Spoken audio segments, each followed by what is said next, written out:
Point-and-click games have had a long-standing history in gaming, dating all the way back to the 80s and 90s.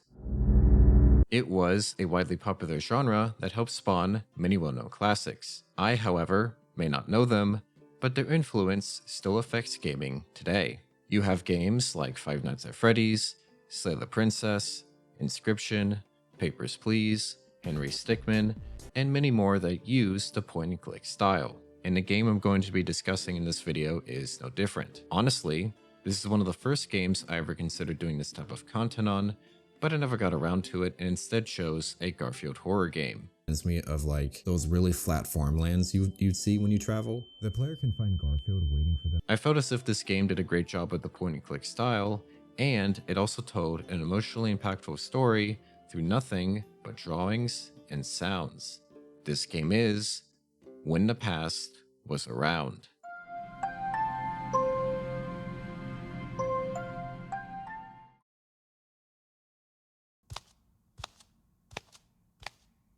The game starts off with a woman walking through a white void following a trail of feathers. Eventually, she stops and comes across a birdcage with a shadowy figure sitting inside of it. The player is able to click on the cage, causing it to disappear, as the shadow then stands up and places his hand on a doorknob. And as the player goes to click on the door, it opens, allowing both the shadow and the woman to walk through the door together.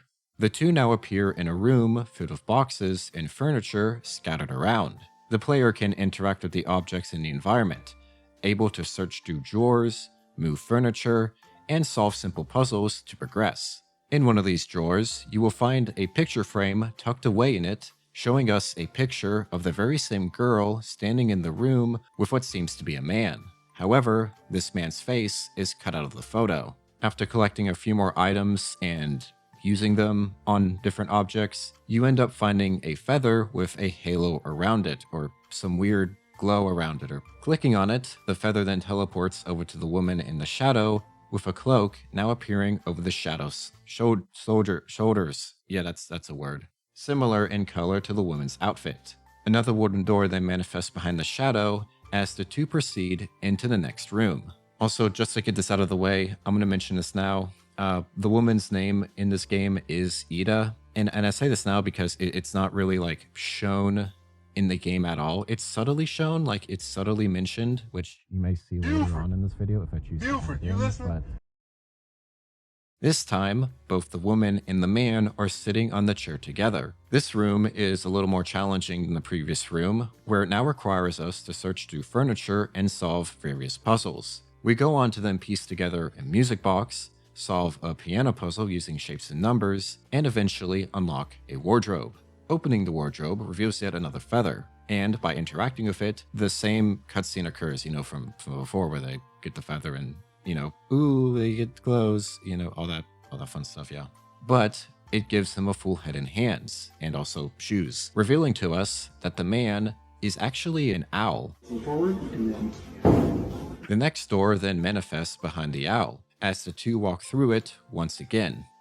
In this next room, you can now see the owl sitting against Ida as she reads. This room, similar to the last two, which we previously saw, where you search around and find items by interacting with the environment and solving puzzles. I find this part to be very funny at times because we can just interact with the potted plants and they just fall over and break. I don't know why that part was funny to me, but it was. The puzzles here do get a bit more creative, as we're now finding items in the most obscure locations possible, like a water faucet knob just sitting in some sort of sandwich box, and a crowbar being found inside of a clock. I don't know who put a crowbar in a clock, but cool, I guess. Thanks. It's so it's so confusing and weird, I guess, if that's the way to describe it, but in like the fun way. It's fun. It's confusing, but fun. But yeah, you do end up solving various puzzles involving that clock, plus a dirty mirror with a hidden code that needs to be shown by washing it off with a sponge. And you also blend bread in a blender to attract a bird with an envelope in its mouth. To be honest, I didn't even know people blended bread to begin with, but here I am. Eventually, we unlock a music box with cute little sketches of the owl inside and find another feather. The two then do the same sequence again. I've already talked about it. You know how it goes. And this time, the owl gets his violin. Then another door appears. However, this one is a little different than the other doors. And by different, I mean it just has like glass on it and it's white. I just thought I'd point that out because it's different. But the two walk through it, and a cutscene soon follows.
This scene then cuts as we now see Ida standing over a grave as musical tunes begin coming out of a mausoleum. Ida hears this and rushes over, banging on the door, but it won't open, causing us to try to find a way to open the mausoleum door. This basically has us searching through each grave, which may be considered some sort of defilement of the dead because, oh my god, we are destroying tombstones while searching. Am I really gonna defile this grave for money?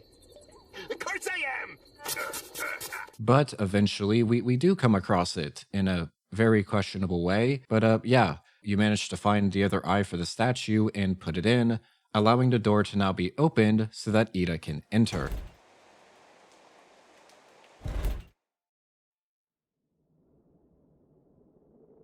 Inside the mausoleum, there are several boxes scattered throughout and a giant curtain covering something.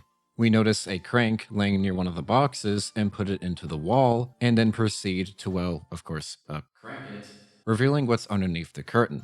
A humanoid shadow in a birdcage, similar, or at least, no, it's the same one that we saw in the prologue. The figure then stands up and holds out their arms, which manifests a little wooden box. The player can interact with and actually open the box, revealing the photo from earlier, except this time, this is a Polaroid.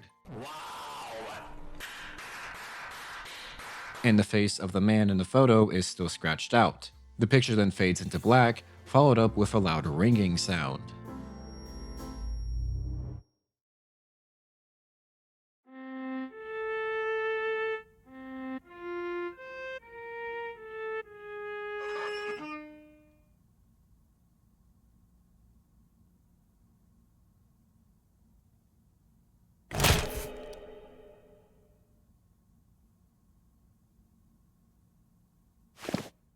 We're then taken back into a memory of some sort as we see Ida now playing a violin. However, she seems to be struggling and messes up, which causes her to get frustrated as she then throws the violin onto the ground, breaking it instantly as she falls into the chair, visibly upset with herself.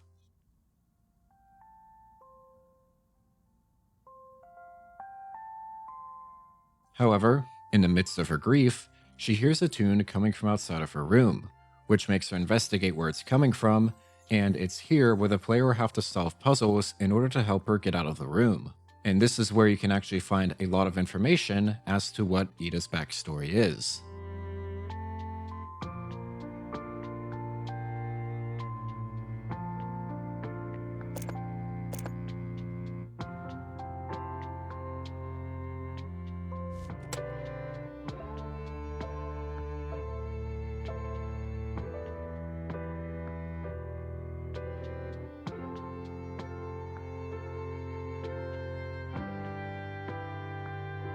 From the information we can gather, she's striving to be a violinist, a good one at that, to be honest, and judging by the slideshow presented, she has been playing the violin ever since she was a child.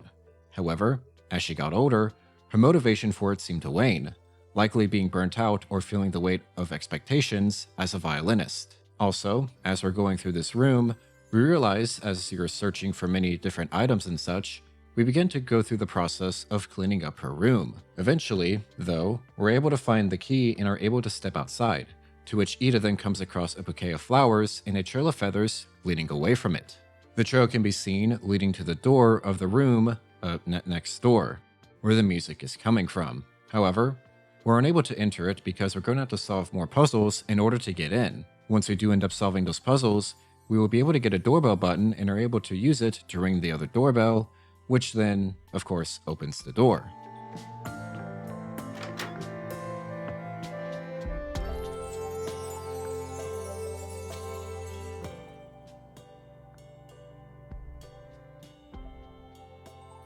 Ida finds nobody inside other than a music box put on display.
We're then taken back inside the mausoleum, where we see the feather that was just collected put itself into a set of boxes, transforming them into a pedestal for the music box. We also see Ida sleeping next to the set of boxes, as she then wakes up and stands back up, where we now see the shadow inside the cage hold out their arms once again, manifesting another object. It seems to be a container or box of some sort, like a violin case, I think that's what it's called, but it's wrapped up with these chains and locked with a padlock, so we're not able to get to it as easy as we did before. In order to open this, we're going to have to use pieces that you just collected in order to open up the music box, which will give you a key. As this key we get then goes to the case, which, when you use it on the chains, unlocks it and allows us to open it up. Inside, we see that instead of what would be a violin, there's actually a crumpled up scarf, which too turns to black.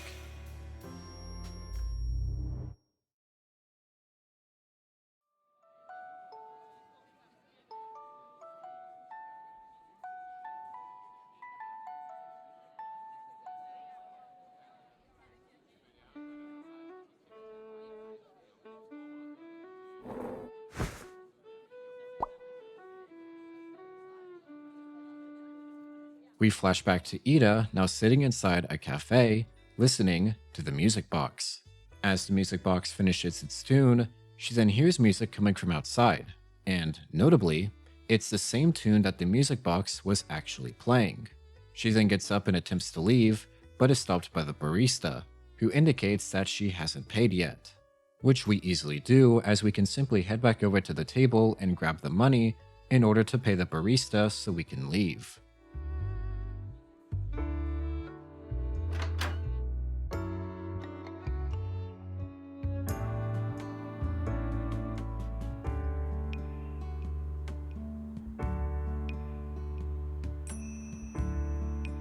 As she heads outside, she notices that the music is coming from behind a gate, gathering a small crowd of people coming by to listen to the melody. We can try to enter through the gate, however, it's locked. And in order to unlock it, we need 3 missing pieces of the lock to fit in order to open it. It is here when we hear the sound of birds chirping as 3 little sparrow birds then surround Ida, which causes her to start sneezing a lot. Now, I don't know if that indicates that she's allergic to birds or something, but in order to get the pieces for the locks, we have to get them through these birds, as we see that they have the pieces to the locks in their beaks. Once we go to interact with them, however, 2 fly away, but 1 manages to nicely drop a piece for us.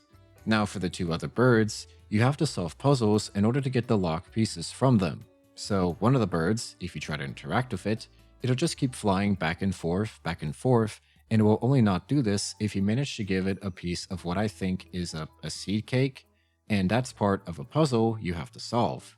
And then for another bird, you have to figure out a certain pattern code thing. I'm not really sure what type of puzzle this is called. A code puzzle, where you essentially have to insert a specific combination in order to open what I think is a mailbox. Well, no, it is actually a mailbox. What am I talking about?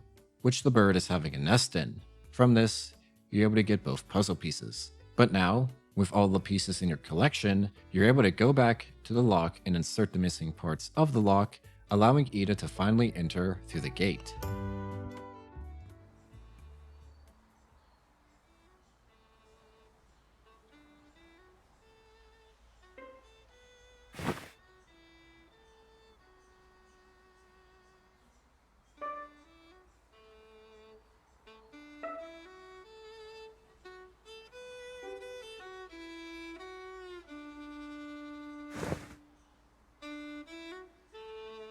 Following the music, Ida comes across the source of where it's coming from, the Owlman we saw earlier, as he is performing for a group of hospitalized children.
We're taken right back into the mausoleum, as we now see that Ida has fallen asleep once more, with the feather we just collected manifesting and turning the next set of boxes stacked on top of each other into another display.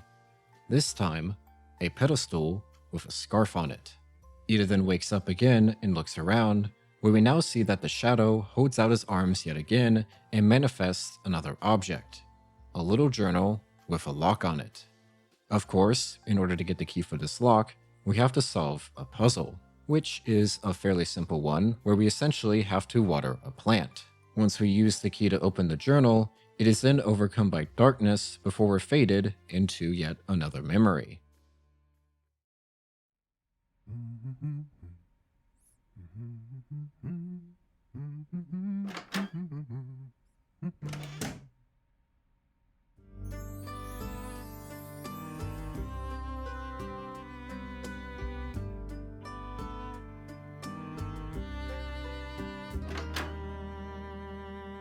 It opens up to the owl sitting out in the hallway, running in a journal as he hums the same tune we heard before to himself. Ida then steps out, and the two greet each other, following up by holding hands, which indicates that some time has indeed passed, and they are now dating. Walking a short distance, they head into a room, and in this room, we we can find them both having a little tea date, as indicated by the little icons soon appearing over their heads. Once the player manages to make their tea, they proceed to enjoy it, before shortly followed by the sound of the oven dinging, with the owl having prepared a tray of biscuits for the two that we also have to take out and hand to them. Enjoying their time together, sipping tea and eating biscuits, the owl then suddenly takes a photo out of nowhere of Ida, completely taking her by surprise. This is soon followed by him opening his journal and beginning to write in it. We come to find out that he seems to be somebody who likes to take pictures of people when they're in the most comfortable moment. That, or he's just a weirdo. Within this journal, he actually writes music notes for a song. Once he's finished, he then stands up and puts on a blue scarf, before then walking into the center of the room and summoning a door, which then opens to a beach.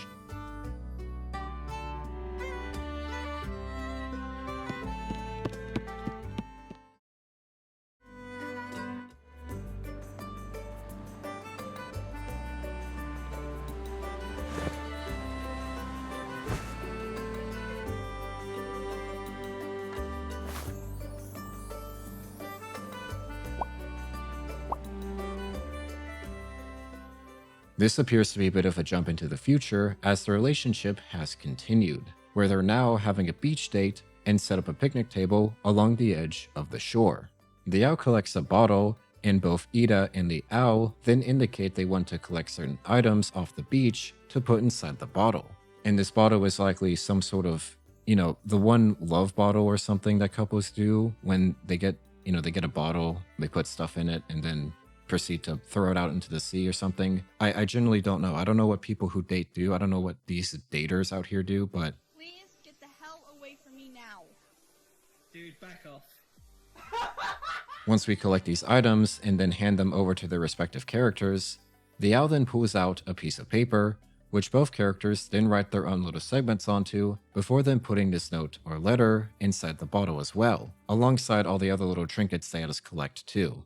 Once this is done, Ida then takes a selfie of her and the owl, where the owl then takes the photo and adds it into the journal, along with using the opportunity to write more music notes. The owl then stands up and walks over to the side, conjuring yet another door where the two can enter through and proceed to the next area.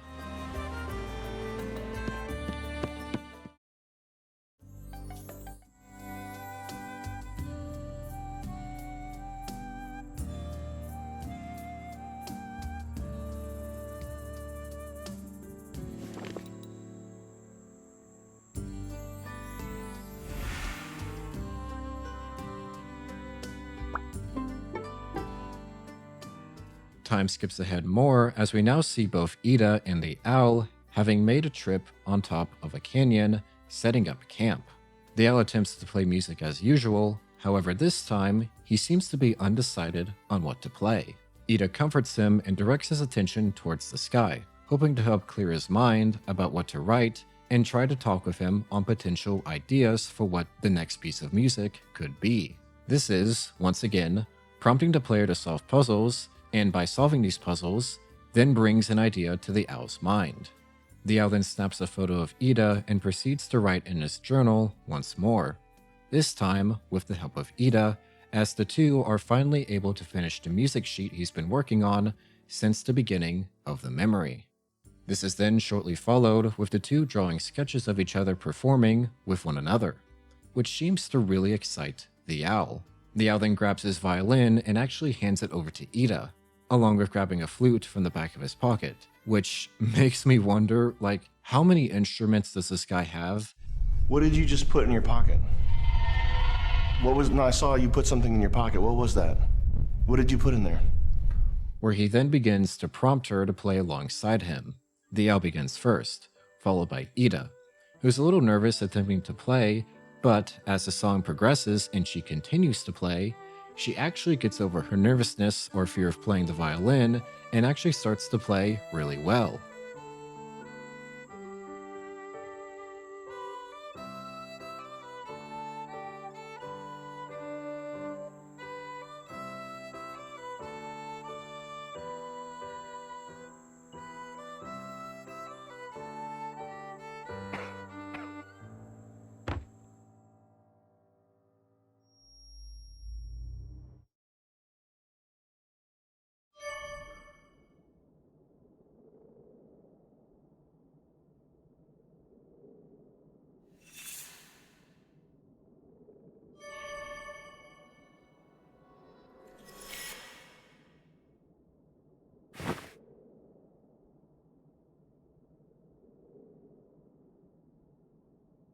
We now see Ida lying on the floor, the mausoleum now in complete darkness, as the feather that was just collected from the previous memory turns the nearby boxes into a podium for the journal.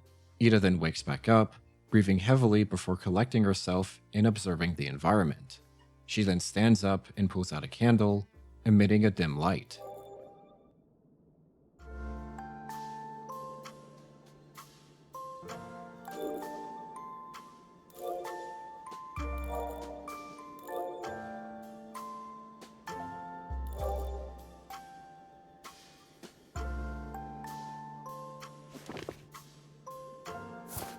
Once all the lights are turned back on, the shadow in the cage stands up once again and holds out another object.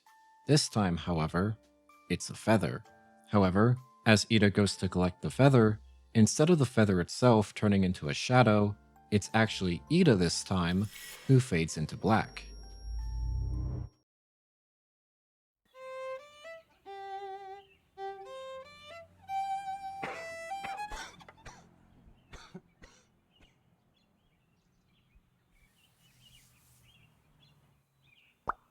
We find that the owl actually appears to be fine. However, he has a cough it seems, and during these coughing fits, he has to take medication. And while he is sick, he keeps trying to play the violin and do a lot of other stuff, but because of his sickness, it prevents him from doing the things he loves. And Ida is trying her best to keep a close eye on him and keep him under her supervision while he is suffering from the sickness. Though despite her worry, the owl comforts her and requests her to fetch him his pills and a scarf. This in turn causes the player to have to solve the puzzles in the environment in order to get both the pills and scarf. Once he is given these, he then starts playing the violin, which causes Ida to then go into a trance-like state, listening to his music, similar to how his music had an effect on her in the beginning portion of the game.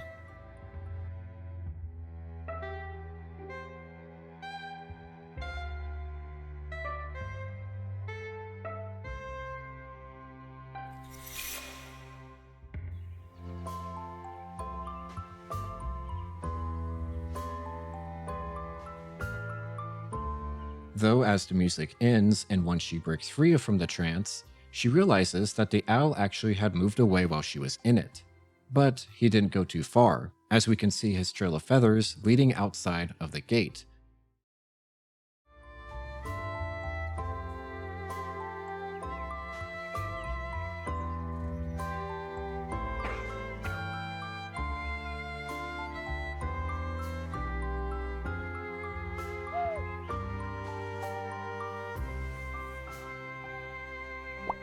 Where we can see that he has moved to the other side of the building, attempting to play the violin by himself again, but is unfortunately interrupted by his coughing. Ida is clearly and honestly rightfully upset that he moved without her noticing, but he seems to reassure her and ask her yet again to fetch his pills and some flowers. Once the player solves more puzzles and collects the items needed, the owl puts one of the flowers in her hair and kisses her on the forehead, causing her to yet again go into another trance.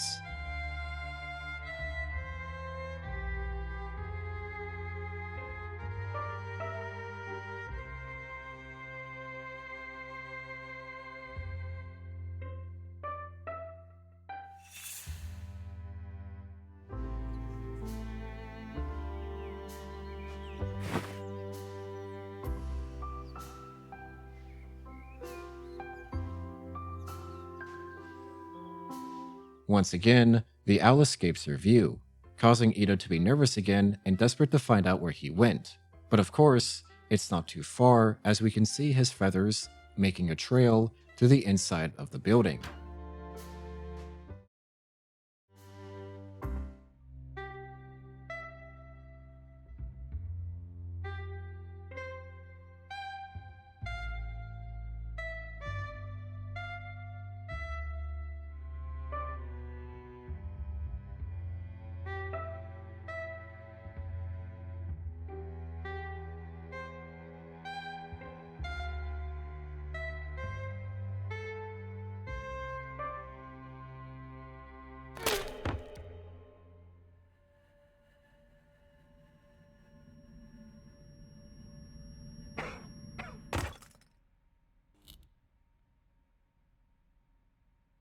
The violin suddenly halts, as we can hear the owl coughing, followed by something breaking. The lights in the building then go out, leaving Ida trapped in darkness, trying to find a way to turn the power back on in order to see where her owl is. Once the power is turned back on, Ida attempts to enter the owl's room. However, the room is locked again by another puzzle section where the player has to find certain parts of the lock in order to unlock it.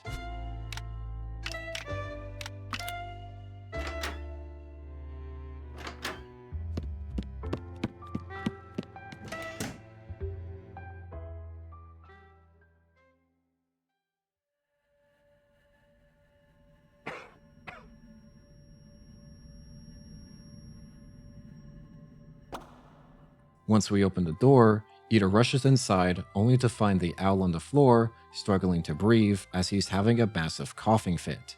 She attempts to look through the room, hoping to find the owl's pills, which then results in us having to basically destroy the entirety of the room until we eventually come across the pills and give them to Ida. With pills in hand, she attempts to give them to the owl. However, he rejects taking the pills, and instead holds out his hand and summons the silhouette of his violin.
Now, while I did enjoy when the past was around and overall thought it was a really well done game, I do want to get into a bit of the cons first before going on to say all of the things I enjoyed about it. One of the main issues I had about this game was the fact that it doesn't have any photosensitivity warning at all. There's one specific moment in the game, and I'm sure you guys saw it in the beginning of my video here, where after you complete the prologue, you get this very loud screeching noise followed by flashing colors, and while it doesn't happen much, or actually doesn't happen at all later on in the game, it's still there, and that can definitely cause a lot of stress and a lot of problems for people who have photosensitivity issues and stuff. And I even went to go check and see if maybe they put a photosensitivity warning in the description of the game or somewhere, anywhere about the information about the game. I didn't see anything. It would be very nice to maybe have a photosensitivity warning for games like this, and to any future game out there, please, if you have flashing lights or really just loud sounds, put a warning. Another con about this game that's probably a very minor one, that's a me personally thing, is that we don't really get to learn the name of the character Ida. And I know I mentioned this earlier in the video too, where I mentioned, you don't really get to see much of it overtly implied, or it's very subtle. I want to note, that's fine. If you don't want to share too much information about the character, that's fine. I don't mind that stuff, but it only mentioned it in the game description. That's where it was mostly implied. That's where her name was mostly said. Meanwhile, in the game, however, you don't get to see that implied at all. So might be a personal gripe of mine. I like to know information about the characters I'm playing. I like to know more about them, especially their names, so I have something to call them by instead of constantly referring to them as And then finally, this one might also be a personal issue of mine too, but there are just certain puzzles in that game that are just very difficult to even solve or figure out. One of these puzzles, this one puzzle in this game, no matter the amount of times I've played this game over and over again, I still cannot figure out for the life of me, okay? And the one I'm referring to is there's this puzzle at the canyon portion, they're both on the canyon and stuff. There's a specific puzzle where it's this picnic basket with clocks on it, all right? And I have to set one of the clocks to the correct time. To this day, I've played this game multiple times, okay? I still cannot figure out how to do that. Most of the times I end up just either researching the solution or just brute force my way through it because I can't figure it out. And this might just be a me thing where I'm dumb and stupid on puzzles. I'll be honest, there's nothing wrong with having hard puzzles in your game. That's completely fine. I appreciate games that do these types of things and provide difficult puzzles that aren't repetitive or boring or anything and are very unique. I like that. It's just that always make sure that you give enough information to at least try to help the player solve the puzzle and have them understand how to solve it and such, because I feel like the information given to me about that one clock puzzle with the picnic basket, that lacked a lot of information. And yeah, still, again, I've played the game multiple times. Still don't know what it is, so... Oh my god, I don't fucking care. When the Past Was Around is honestly a very well articulated game. Even though it's about over 5 years old at this point, I still look back to this game and remember it very fondly. I love how the story is told, and even though it doesn't have any dialogue or voice lines in it, it still tells its story only through visuals, sounds, and the overall style of what point-and-click games are like, which I really enjoy. It has very interactive puzzles and a simple, well-thought-out story that's actually quite easy to follow. I like the pacing, I like how things were overall presented. It was a very nice experience to have, and a very well-told story that I think can resonate with a lot of people. And that resonance was especially powerful during the time the game was released, which was 2020, when, the whole where people were getting sick and losing a lot of family members and loved ones. I feel as if the game does a great job of presenting what that grief must have been like, along with how we cope with losing people, especially to things like sickness and disease. That feeling you can get when somebody you love is perfectly healthy and fine, and the next thing you know, they end up getting sick, and they're nothing like themselves after getting sick.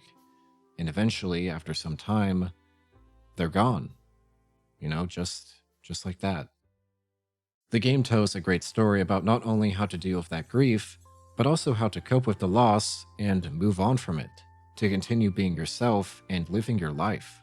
not only in the way your loved ones would have wanted you to live, but in how you should be living your life.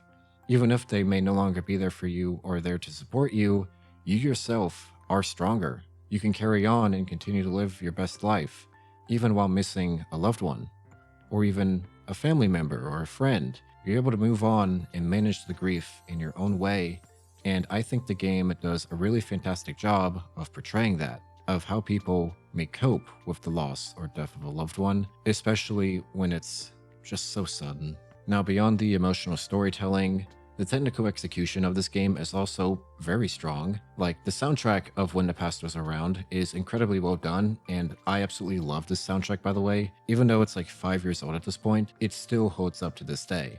Not to mention, I've played this game multiple times, and the ending, I swear to you, each and every time still leaves me in tears because of how impactful it is and how emotional it can be. It relates a lot to my own experiences with losing loved ones and family members too, and I think that's a testament to how well the game handles its subject matter.